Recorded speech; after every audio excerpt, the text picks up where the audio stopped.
It's time to talk Jets and Chiefs and go behind enemy lines with the latest deets, injuries, Jets drama, and of course, we'll look ahead to Sunday Night Football right here on the program. Let's go!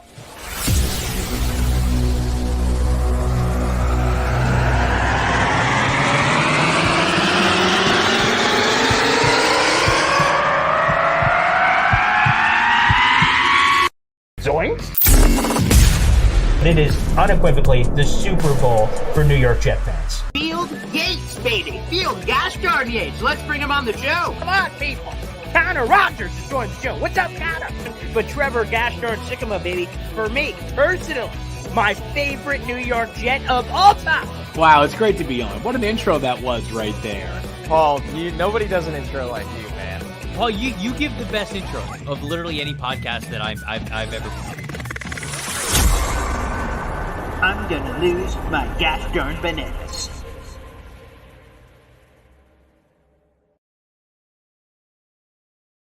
Good morning. What's poppin', everybody? My name is Paul Esden Jr., a.k.a. Boy Green. I'm the New York Jets digital reporter for Heavy.com. Welcome to Boy Green Daily, a daily New York Jets video Jet show talking all things, well, Jets. And let's bring in our last Chiefs person of the week. Again, we have a guest on every single day. We had Matt Connor of Arrowhead Addict on yesterday. And time to bring on Devin Clements of the Heavy on Chiefs program, a brother from another mother. And father as well. There's absolutely no relation whatsoever, I guess, to clarify. But nonetheless, let's bring him in. Devin, what's poppin'?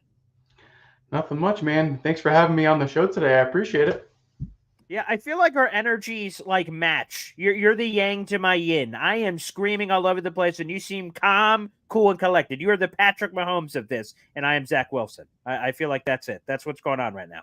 Brother, I am zen right now, and I'm ready to talk some football with you.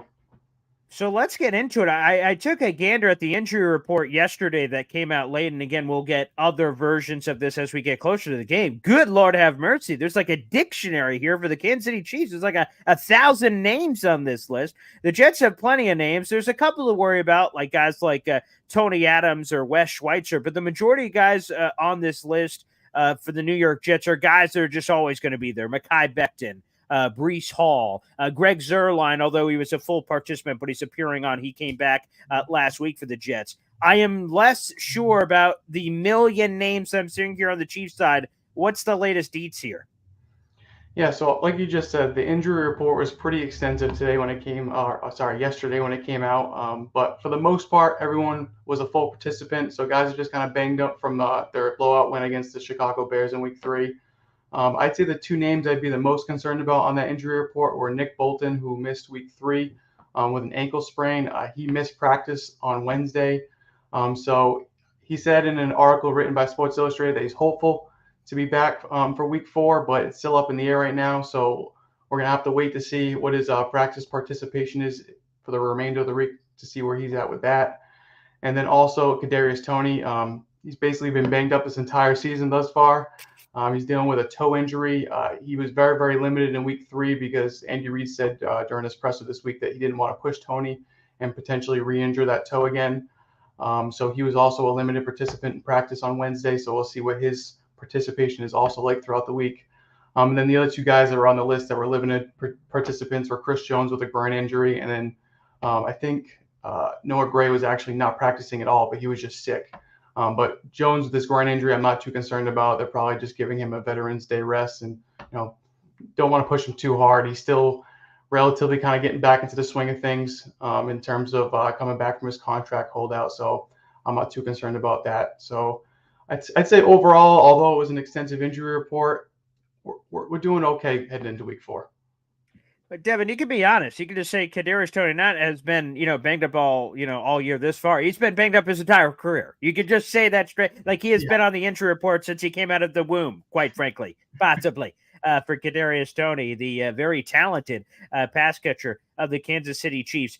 And you mentioned the Bears blowout. So riddle me this for the season, right? You have the weird one in Week 1. There's drops and all kinds of tomfoolery happening there.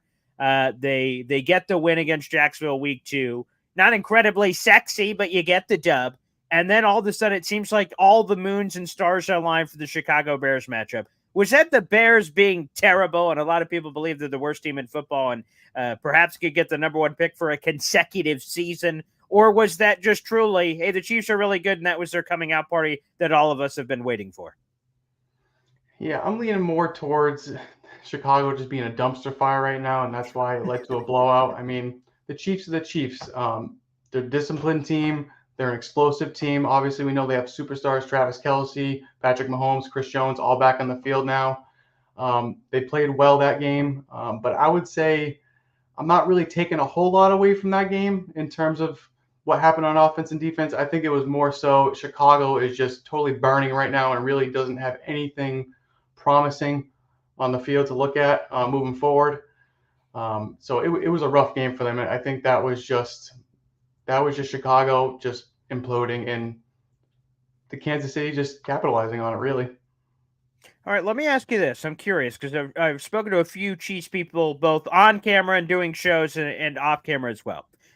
So Chiefs people have told me these two things. Number one, that the Chiefs every once in a while in seasons will lay these goose eggs where they just kind of randomly don't show up for whatever reason. It's inexplainable. And then the L happens, and then they're back to normal at some other random point during the season. And then the other thing I've heard is that the Chiefs sometimes, maybe in the same light, but just worded slightly differently, will kind of sleepwalk. And they'll kind of come into a game, either play down to their opponent or overlook their opponent in some way, and then funky things just happen. Do you believe week one, which was a loss for the Kansas City Chiefs, fell into either of those categories, or is that just kind of a weird game in its own right and shouldn't be categorized in that way? And also, do you agree with some of those sentiments that I've heard from Chiefs people, both, again, on and off camera, that the Chiefs are prone to one of those kinds of things on a season-to-season basis randomly? All right, let me start with that last part first. Okay. I think the Chiefs are much like the other 32 teams in the NFL, right? You got a 17-game schedule. There's a lot of parity going on in the league right now, right? So I think they're like most teams. They're going to have their weeks, or maybe they're a little bit more banged up than we think they are. Maybe they just don't think that their opponent's going to be as formidable as some other guys that they have on the schedule. So it's going to happen. You know what I mean? They're going to come into a game where the other team has a really good game plan against them. Maybe theirs isn't as tight as it should be. So, yeah, I think they do have games during the season. I think it happens more so early on in the season, where they just maybe sleepwalk, if you want to call it, or they're just not as prepared as they should be, or they're just not as energized as they should be, and then they end up dropping some L's into the schedule because of that. But I don't think it's just Chiefs specific. I think that just happens around the NFL in general. That's what's great about the NFL, and that's what's so sporadic about the NFL too. Because any given Sunday, Arizona can go out and beat the Dallas Cowboys, and any given Sunday, Detroit can go out and do that to the Chiefs. So that's why you love it, and that's why it's frustrating as a fan sometimes to watch these games. And going back to week one, the Lions game, does that fall into that category, or is that a different category entirely based on the context of that football game? I don't think it falls into that category, and here's why. Okay. One, the Chiefs were pretty banged up in that game, right? Kadarius Toney it was just a shell of himself in there. They put him out there on the field, but you could clearly tell he wasn't himself.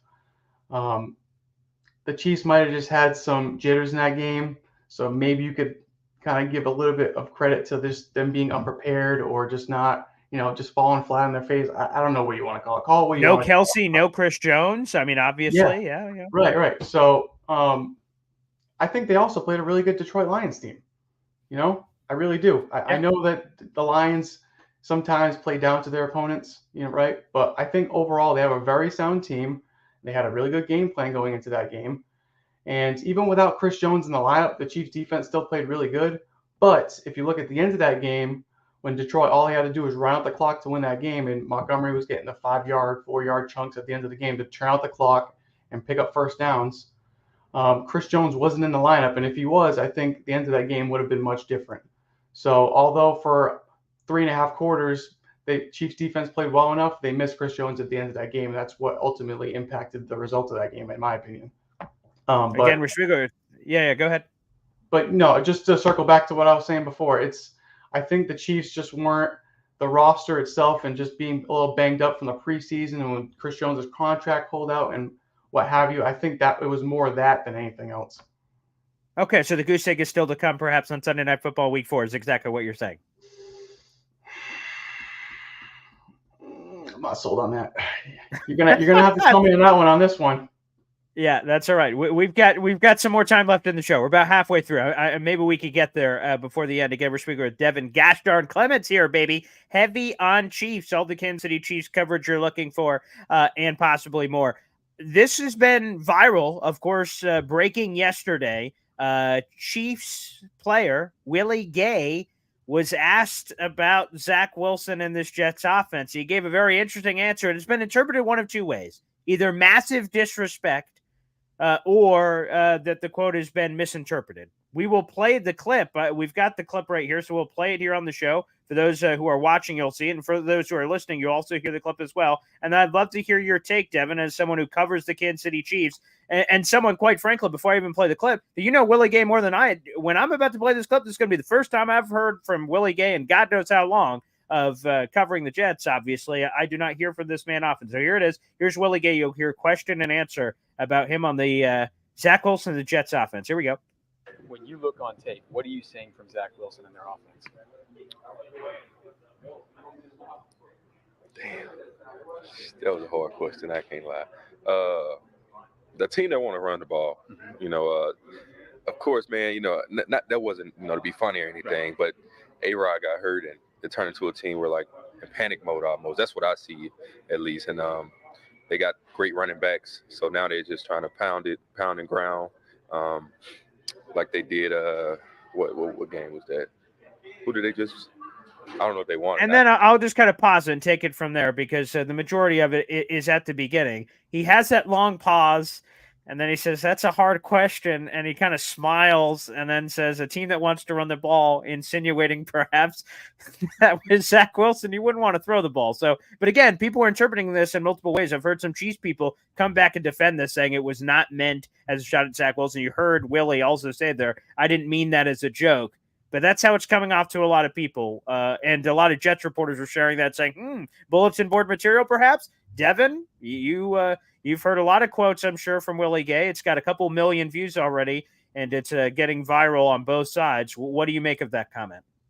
Well, let me just say first that I'm glad that you shared that full clip because there's a clip of that was about 13 seconds long that's been shared a lot where it just ends after he says it looks like a team that wants to run the ball, which seems a lot more disrespectful if you don't know the entire context of what was asked and how he responded to it, right? Yes. But yeah, I mean, what do we expect from Willie Gay in that situation, right? I mean, is he wrong? Well, I mean,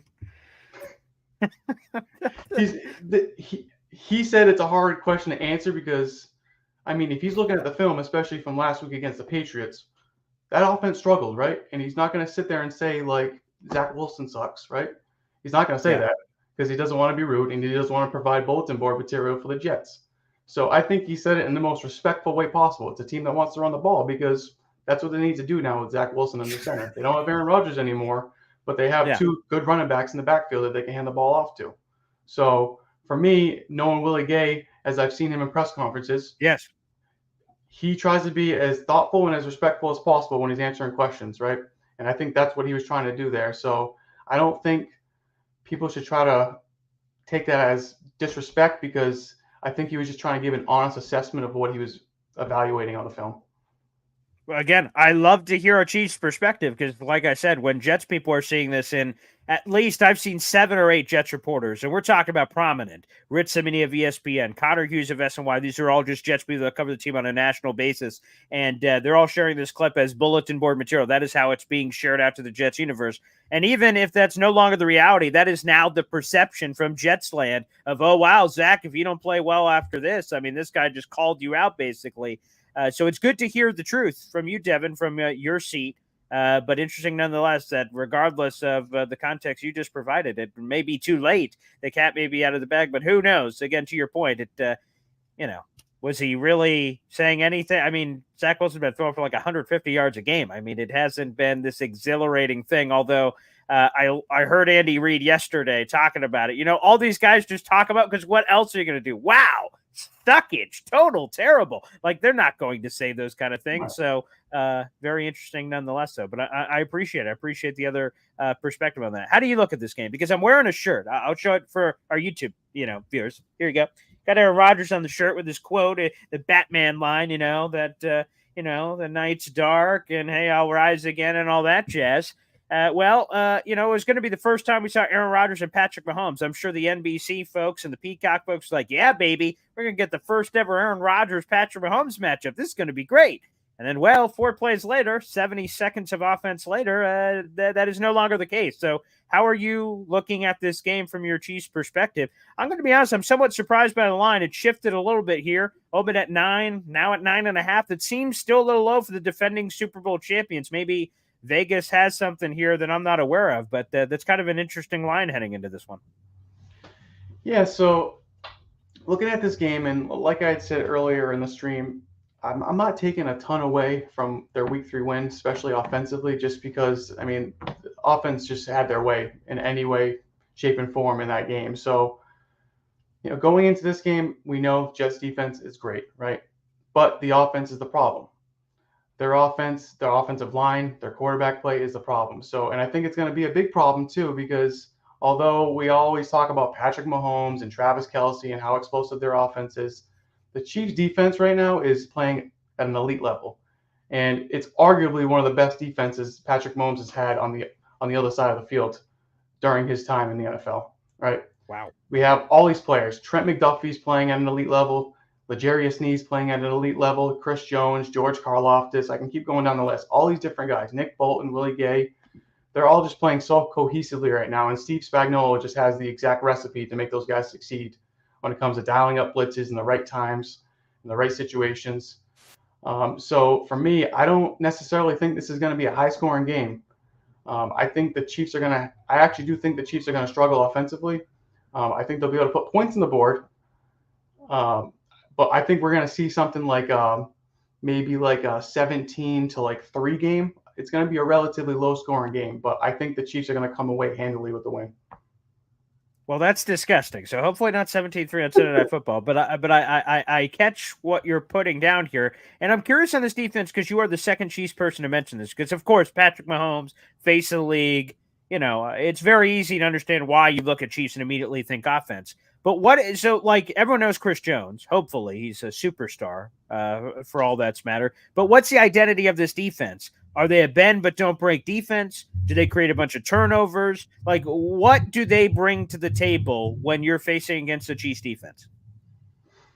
They're not. I wouldn't necessarily call them a bend but don't break defense. They're a team that just knows how to put pressure on the quarterback. They're going to shut down the run game, which is going to be a problem for the Jets because they, as Willie Gay said, they look like a team that wants to run the ball, right? And with Zach Wilson under center, they're going to try to run the ball. But they're going to have a tough time against the Chiefs doing that. Chris Jones, obviously, is Chris Jones, one of the best interior defensive linemen in the NFL. Derek Nottie, Chiefs fourth-year player, playing at a great level this year, better than he has in years past. We'll see if that continues on throughout the rest of the season. But this is a team that it just does a really good job of pressuring quarterbacks at the right time. Steve Spagnuolo loves to blitz, and he specifically loves to blitz from the outsides with his cornerbacks. L'Jarius Sneed is one of the best blitzing cornerbacks in the league. He can create turnovers doing that. But then when we get to third down, it's even if they don't get pressure on him, Trent McDuffie and Sneed and Brian Cook and Jalen Watson, all these different secondary players, they're just doing a great job covering. We've seen plenty of plays over the last 3 weeks where it's a clean pocket for a quarterback. They get the ball off, but too tight a coverage, and then these guys just make great plays in the ball, and they cause incompletions, right? So for this defense, they're just overall playing a very well-rounded style of football, and I think it's going to create a lot of problems for Zach Wilson on Sunday. Let me ask you this, because I noticed this because, like I said, I like listening to the opponent's media because it's always interesting to hear from the players and coaches and whatnot. And I sent out this tweet yesterday, and it's picking up a lot of traction. So Patrick Mahomes was I won't play the clip. There's a lot of chutzpah there, but Patrick Mahomes was asked about the Jets secondary, and they name dropped some of the guys like Sauce Gardner and DJ Reed. And again, I don't normally get to hear Patrick Mahomes day to day with his press conferences, so I'm curious to hear your opinion. And when he was asked about the Jets secondary and the name DJ Reed was brought up, he's like, he got a pick six on me in college, and I went and I'm just what, and I'm like, what? Patrick Mahomes has been in the league for a bunch of years. How in the hell would he remember some random? Which I ended up looking up immediately after the presser, and he brought it back up later when they said, why would you remember that? That seems so obtuse. And he said, like, confidently, like, I didn't throw a lot of pick sixes. He got a pick six on me, so I remember it. And, like, credited him for his play recognition, route recognition, stuff like that. And I said, I need to look this up. So I look it up. We're talking about a random game in October of 2016 in the first quarter, in a game they do lose, they being Texas Tech to Kansas State. They end up losing that game. DJ Reed had a pick six on him. It's 2023. That was 7 years ago in a random college football game. Like, what the hell? Like, is this just, hey, Patrick Mahomes just has this kind of mind, and that's what makes him special? He has this kind of recall, and it's crazy. And some fans are kind of trashing me saying, yeah, I remember what I ate for breakfast yesterday too, Paul. You're an idiot. But I don't know. It just seemed to stand out to me when I was listening to this. I remember that about, and no disrespect to DJ Reed as a random corner because he's really good for the Jets, but that just seems totally like, whoa, that kind of stood out to me when I heard that yesterday. What's the take from you from someone who hears Patrick Mahomes all the time? Yeah, I mean, Patrick Mahomes right there kind of exemplified what a lot of the great NFL players do. They're just able to recall these specific situations that happened years ago, whether it's Patrick Mahomes, Aaron Rodgers, Tom Brady, Peyton Manning. They're able to recall these situations, and that's what makes them great, is that they're able to remember that and then bring it back up when certain situations arise years later, sometimes decades later, right? And that's Patrick Mahomes in a nutshell. He's able to just remember these things, and then they stick with him for so long, and that's why we've seen him grow and grow every single year in the NFL, because he's able to just absorb this information and then put it to use in real time, and just he turns into Patrick Mahomes, a superstar quarterback. That's just what makes him great. Yeah, it's crazy because so they end up asking him again. So there's a question early about the presser. I have both clips together. I ended up pairing them together, but he had a question about it early. Then later they're like, wait, what was that? And then they asked him, do you remember the play? And he went, yes. And the whole room like laughs, and he like walks through the exact play of like DJ Reed was supposed to be stock blocked on a quick screen. The receiver didn't block DJ Reed, and he makes this crazy play. It's a pick six, and he remembered it verbatim. Again, a random play in the first quarter of a 2016 college football game. I just lost my mind. I said, wow. And this guy is freaking wild, and that's what makes him special. So that was just very interesting. So Patrick Mahomes, good at football. Hashtag analysis. All right, before we get out of here, Devin, last one for you here. Is there anything on this Jets team that you fear? Now, maybe there isn't because, the Chiefs are the defending Super Bowl champions and the Jets are, well, the Jets. But is there anything that you look at with this that gives you any level of pause heading into this Sunday night football game where the Chiefs obviously are a prohibitive favorite? Oh, no doubt the Jets secondary is my biggest concern for the Chiefs going into this game. The Chiefs wide receiver room is young. Travis Kelce can't do it all by himself. He's getting to that age where you can't rely on him to just be getting 10 catches and 100 yards and 2 touchdowns every single game, right? So I expect Robert Saleh and the Jets defensive coaching staff to key in on him, and it's going to force Patrick Mahomes to rely on his other young pass catchers to move the ball downfield, and that's where I have a level of concern, because although we've seen guys like rookie receiver Rashee Rice and Sky Moore have their games this year where they played well, I'm not fully convinced that they can take on a large volume workload and produce at a high level against a great defense like the Jets. So I think for the Chiefs, if they really want to have success on Sunday, they're going to need to establish a ground game and be consistent with it, which is something that they really haven't shown over the last couple of years. That's just how Andy Reid works. But they're going to need to get their small plays here and there in the passing game, short yardage. Get a 5-yard completion, get a screen pass in here, do that stuff, move it down the field. But we got to challenge that secondary deep too. I haven't seen enough deep balls from Mahomes this year. I need to see more, and maybe not always to Justin Watson, because I don't think that's always the key to success. As you might find out over the course of this week, you either love or hate Justin Watson when you're in Chiefs Kingdom, because you'll see him make a 40, 50-yard completion or a pass, but then you'll see him drop 2 balls after that. So I want to see Mahomes try to push it down a few times during that game, but I want to see him moving methodically down the field as well and just getting those small completions to his different guys. And I want to see those young receivers step up in this game because they did it last week against a bad defense. And they've had their spurts over the first 2 games as well. But I haven't seen that level of consistency I need to. And I think if I see it against the Jets, I'll be more convinced that we're going to see a lot more moving forward. Yeah, we'll see. Mahomes brought that up in his presser on Wednesday. That again, kind of taking what's there. Again, against the Patriots, there's one blown coverage play, but more times than not, the Jets are the way their defense is structured is to not have the big play happen. And as long as Patrick Mahomes is patient, maybe he can find similar success that other teams have. But that can be easier said than done. It can be monotonous, nickel and diming a defense and taking long time. And Patrick Mahomes, with his ability, may just go YOLO, F it. One of my guys down there somewhere. And then all of a sudden, that's where potentially we could get a little crazy. Well, Devin, the last thing, actually, before we get out of here is simply this. I know you've been on your edge of your seat about this. Taylor Swift has been confirmed. She will be making the road trips. That's taking the level to another level. She'll be apparently at MetLife Stadium for Sunday Night Football on the road. Devin, you must be so happy that you're heavy on Chiefs coverage has turned into Entertainment Weekly with the Taylor Swift articles. You must really enjoy that part of the job, huh? I thought we were going to make it out of this live stream without mentioning her, but I guess not. No. Yeah, I mean, I don't even know what to make of this. It's Be honest with me. I mean, I found myself at the beginning of that Chicago game last week covering Taylor Swift. I'm like, we're in the middle of a game right now, and I'm covering Taylor Swift. This is real life right now.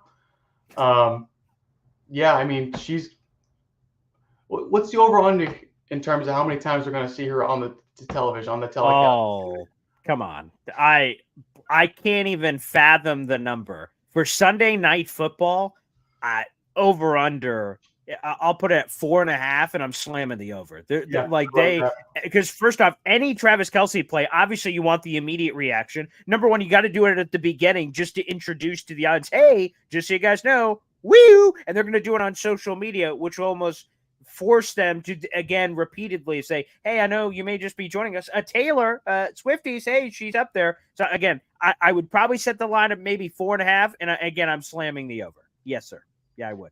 Mm-hmm. Yeah, I mean, we're a few days after that she made an appearance at Arrowhead, and I'm already sick of hearing about it. I mean, all due respect to Taylor Swift, she's a superstar, she's amazing, she's great, but I'm here to talk about football.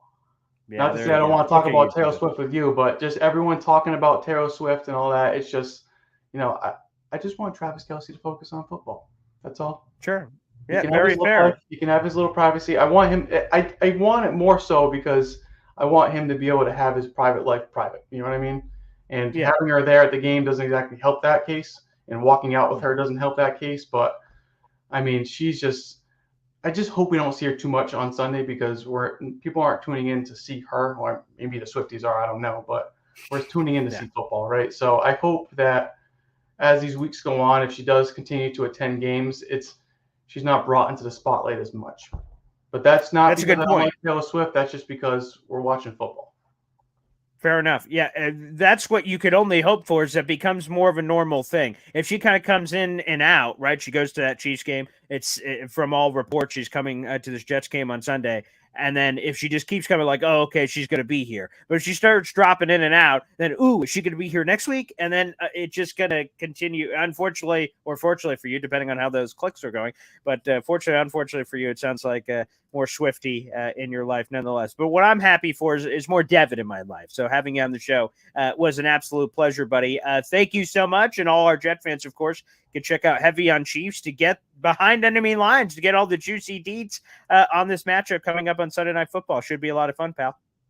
Yeah, man, I'm looking forward to it. And Paul, I always appreciate talking to you, man. It's always a pleasure.